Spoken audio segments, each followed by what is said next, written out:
Comparatively ನೀವು ಸ್ವಲ್ಪ senior ಅಂತ ಹೇಳಿ. ಓಕೆ, ಎಲ್ರಿಗೂ ನಮಸ್ಕಾರ. ತುಂಬ ದಿನ ಆದಮೇಲೆ ಭೇಟಿ ಮಾಡ್ತಿದ್ದೀವಿ. ಮೊದಲನೇದಾಗಿ ಮೀಡಿಯಾದವ್ರಿಗೆ ಆ್ಯಂಡ್ ಎಲ್ಲ ಪ್ರೊಡ್ಯೂಸರ್ಸ್, ಡೈರೆಕ್ಟರ್, ರಕ್ಷಿತ್, ಎಲ್ಲ ಫ್ಯಾಮಿಲಿಗೆ ವೆಲ್ಕಮ್. ಏನು ಹೇಳಬೇಕು ಗೊತ್ತಾಗ್ತಿಲ್ಲ, ಬಟ್ ತುಂಬ ಖುಷಿ ಆಗ್ತದೆ ಮಹೇಶ್ ಬಾಬು ಸರ್ ಜೊತೆ ಕೆಲಸ ಸಿಕ್ಕಿರೋದು. ಅಂದರೆ ನನ್ನ favourites Appu sir, Ramya ma'am, ಇವ್ರ ಜೊತೆ ಎಲ್ಲ ಕೆಲಸ ಮಾಡಿದವರು, ಅವ್ರಿಗೆ ಆ್ಯಕ್ಷನ್ ಕಟ್ ಹೇಳಿದವರು, ಈಗ ಅವ್ರ ಜೊತೆ ನನಗೆ ಕೆಲಸ ಮಾಡೋ ಅವಕಾಶ ಸಿಕ್ಕಿದೆ. ಸೊ ಅದಕ್ಕೆ ಮಹೇಶ್ ಬಾಬು ಸರ್ಗೆ ಧನ್ಯವಾದ ಹೇಳೋಕ್ಕೆ ಇಷ್ಟಪಡ್ತೀನಿ.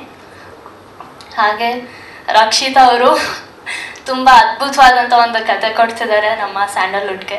ಸೊ ಈ ಅದ್ಭುತವಾದಂಥ ಲವ್ ಸ್ಟೋರಿ ನಿಮ್ಮೆಲ್ರಿಗೂ ಇಷ್ಟ ಆಗುತ್ತೆ ಅಂತ ನನಗೆ ಖಂಡಿತ ಅನಿಸುತ್ತೆ.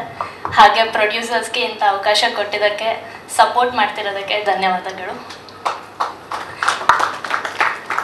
ಹಾಗೆ ನಮ್ಮ ಜರುಷ ಸೀನಿಯರ್ ಅಂದರೆ ಆ್ಯಕ್ಚುಲಿ ಇವ್ರು ಸೀನಿಯರು, ಆಲ್ರೆಡಿ ಆಗಲೇ ಮಾಡಿದ್ದಾರೆ. ಸೊ ಒಂದು ಮುದ್ದಾದ ಹುಡುಗಿ ಕನ್ನಡ ಚಿತ್ರರಂಗಕ್ಕೆ ಮತ್ತೆ ಬರ್ತಿದ್ದಾರೆ. ಸೊ ನಿಮ್ಮ ಸಪೋರ್ಟ್ ಹಾಗೂ ಪ್ರೀತಿ ಇರಲಿ. ಹಾಗೆ ಇನ್ನು ಹೇಳ್ಬೇಕಂದ್ರೆ ಚಿತ್ರದ ಬಗ್ಗೆ ತುಂಬ ಇದೆ ಮಾತಾಡೋಕ್ಕೆ, ಅದೇ ಡೈರೆಕ್ಟ್ರು ಸ್ವಲ್ಪ ಮಾತ್ರ ಹೇಳೋ ಅಂದಿದ್ದಾರೆ. ಸೊ ಒಂದು ಅದ್ಭುತವಾದ ಮುದ್ದಾದ ಲವ್ ಸ್ಟೋರಿ ಇದು, ಎಲ್ರಿಗೂ ಇಷ್ಟ ಆಗುತ್ತೆ. ಹಾಗೆ ಜನರಿಗೆ ಟಗ್ರು ಪಲ್ಯಾಗೆ ನಾನು ಅಂದ್ಕೊಂಡಿರೋದಕ್ಕಿಂತ ಹೆಚ್ಚು ದುಪ್ಪಟ್ಟು ಪ್ರೀತಿ ಕೊಟ್ಟಿದ್ದೀರಾ. Thank you so much. ಹಾಗೆ ಇನ್ನೂ ಸ್ವಲ್ಪ ಜಾಸ್ತಿ ಪ್ರೀತಿ, ಪ್ರೋತ್ಸಾಹ, ಆಶೀರ್ವಾದ ಇದೇ ರೀತಿ ಇರಲಿ. Thank you. ಒಂದು ಮುದ್ದ